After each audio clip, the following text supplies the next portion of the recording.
Okay, dance acronym in project management. So, ito raw talks about project reality.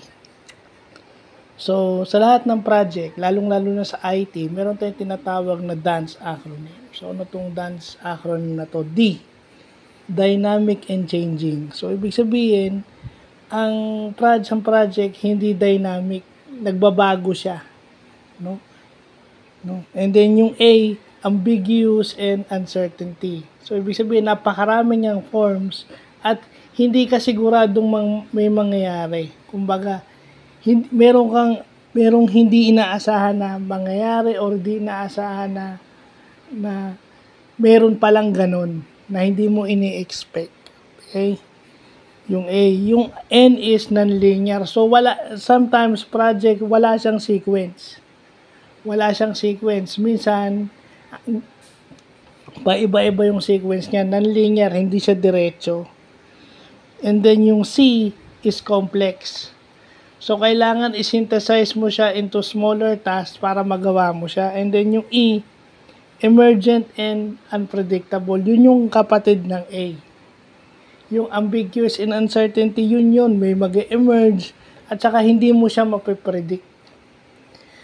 Na meron palang ganun, di mo inaasahan. Yung probability niya is hindi mo aasahan na mangyayari. So, it talks about project reality, it talks about anything. So, lalo na sa IT, di ba? Po-program ka, coder ka lang. Pero hindi. Unpredictability and ambiguously, minsan kailangan mo rin ilagay yung data eh. Hindi ka lang sa code eh. Hindi ka lang magaling dun sa in-charge sa languages eh. Kailangan alam mo rin yung mga conventions. Paano mo ilalagay yun sa programming languages. Paano mo ilalagay sa programming languages yung mga alam mo sa utak mo mismo na dapat nandun sa software. Kasi may mga bagay na hindi lang naman software inclined. May technical dun sa line of business na tinatawag. Or dun sa software na anong klaseng system ba siya na technical dun sa system na yun lang specifically. So yun yung kailangan mong malaman, hindi yung puro ka VB.NET, pwede ka Python, pero yung mga details about doon sa software na ginagawa mo, hindi mo alam. So, huwag kang magpasiklab sa language lang kasi secondary lang yan.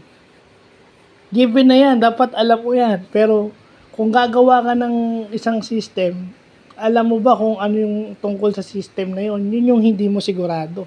At yun yung reality ng project. So, yun lang po.